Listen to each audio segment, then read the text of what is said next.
would you like to talk about your emotions? Are you so sad that you just have to hold it inside? Are you angry at other people and not understanding you, but you don't have the heart to tell them what's going on? Then boy, do I have the game for you. Introducing Undertale, the absolutely fun RPG game, indie game by the way, that includes 3 possible routes that you can choose: pacifist, neutral, and genocide, where you can either let your emotions fly free, or you could be the kindest person ever. The reason why I say emotions run free, because no one really wants to actually be that nice. So, for this one, I'm going to be talking about the genocide route. How to do it. This is simple. When you first go in, you fall from the mountain, fall on this pile of flowers. Oh yeah, by the way, spoiler alert. Well, actually, it wouldn't be here if you didn't have the game and we're trying to figure it out. Anywho, as you walk through, you meet Flowey, blah blah blah. Tori takes you through the ruins.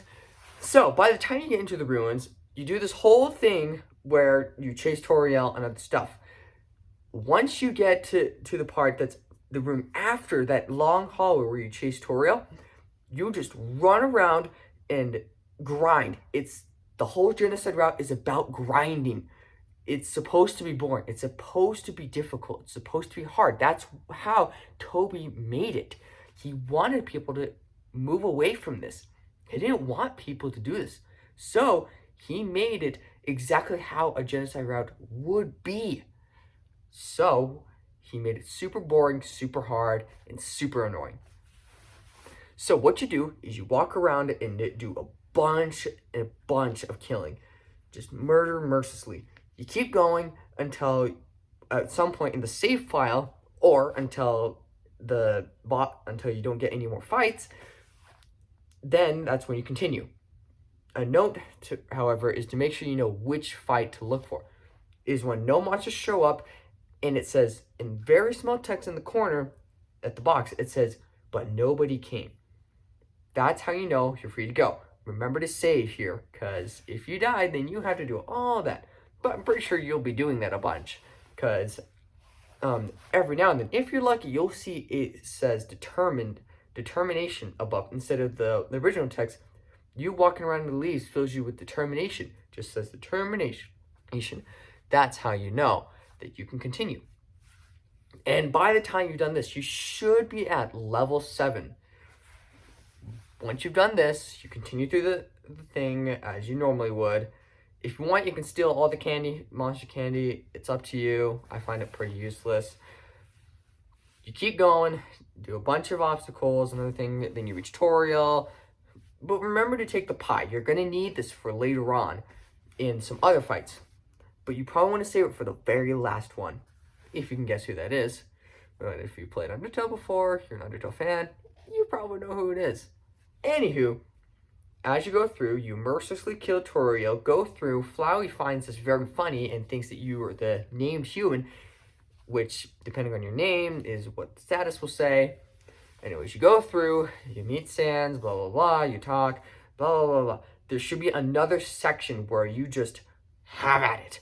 This is where, at the sign in the middle, it's 3 roads. The one you came from, up at the lake, and down to where Papyrus and Sans are. Do not go that direction. You do, you might actually break the game. Maybe, I'm not sure, because it did with me. But do not go that way. In that spot, you can do a frisk dance, which is where you hold every single arrow key, up, down, left, right, at the same time in a corner where you just do a bunch of, like, it's glitchy. And with this, you can just grind. You keep doing this, and you keep saving over and over again till you get to the point of, I think, level 12, or, yeah, as I said earlier, determination on the save point, or, yeah. But the best part about this one, though, is it tells you how many you have to kill. So you go back to the save point a bunch of times, it tells you how many monsters are left. So you can stay determined in another way.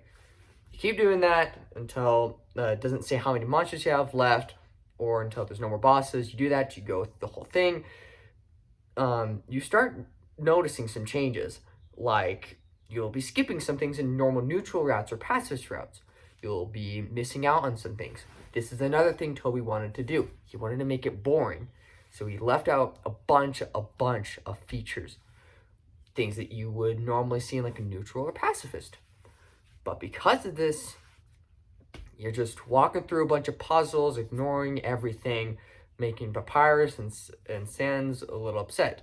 You keep going, and, you killed everyone. There should be, I don't know, I can't remember, it's been forever since I've gotten to Snowden and the genocide route. Once you do, there probably is another section. I'm not sure. Who knows? I'm making this on the fly for someone.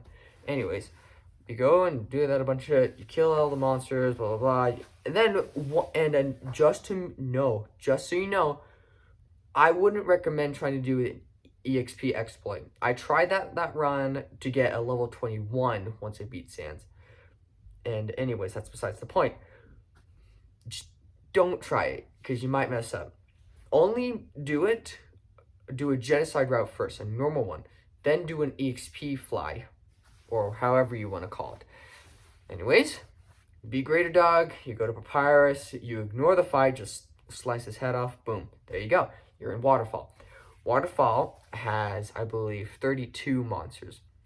So for this one, you want to keep going, you want to ignore all the puzzles because they've already been done. You go. There should be a section where, like, it's very dark compared to the rest of the original Waterfall. There should be, like, a little gap between the save point and a bunch of monsters. You just keep going down and up, down and up. This should be where the big room you have to take 8 lily pads, one this way and one this way. Once you do this, there should be the room up here and your original room with your save point. You want to do it in this room up here. Once you make it up through all the lily pads, you do a bunch of frisk stance in the corner, you gain a bunch of monsters. I'd say about every 3 monsters that every 3 battle encounters that you have, I'd go back down, save, and then come back up. If you want to do it another way where you don't have to be as bored, you can go down, up, every monster encounter. Totally up to you, but just remember to always just grind your way. After this, you should make it to, you should make it to the bridge. Like, you go through all the patterns and everything, you travel, you get past Undying, then you should get to the bridge with Monster Kid. You'll battle Monster Kid, you do that, it's actually Undying that does it, you battle. Another thing, Toby Fox wanted this to be very difficult. He made the bosses extremely hard by making them not hard-coded. Very unpredictable, always super difficult with the, moving and different mechanics. That's why he's doing another thing to make you move away from the genocide route. Don't move away. You're so close. After you beat Undying, you travel, and then you make it to Hotland. Hotland is the most difficult because this is where it has the most monsters. It has 40 left. It has 40 monsters there. This is a tricky part because you have to figure out where you want to do it. So this way, the way I remember is once you travel, you save at the lab, you go, and then there's the tracks. That's where you want to just grind. It will take you forever to do, but it's kind of the only place you can really grind. Because if you continue, you can't really go back until you do all these other tasks, and then you might forget, oh, I gotta go back. So once you do that, and you get all of that stuff done, which is gonna take you forever, just go back up, do all the sort of stuff, and then by the time you do all that, this is where you want to stockpile on a bunch, and I mean a bunch of items. Hopefully you've collected a bunch of weapons on the way. Actually, no, you won't need them in this last bit. But whatever you want, just remember, go to MTT Burger, grab a bunch of legendary heroes, grab a face steak, and remove everything out of your inventory. Remove it. Just put grab 7 true heroes. No. That's right, that pie. Did you save the pie? If you did, this is where you want to put it in your inventory. You put it in your inventory, grab a stake, and then take 6 legendary heroes. That should leave you a full inventory. This is what you want. This is what everyone usually chooses. You take this, you go through the core, all that stuff, but actually, this is where another thing, it's boring. You don't actually have to go through the core. You can just go straight into the elevator and just blah, blah, blah. Okay, remember, as you're exploring, remember to grab the heart locket and the knife. Once you get all that, then you grab all the keys, and exit out of New Home, get into the Judgment Hall. This is where you'll fight Sans, the final boss. You should have 6 legendary heroes, 1 face stake, and 1 pie, butterscotch pie. And you should have the heart locket equipped, and you should also have the real knife. Once you get those 2,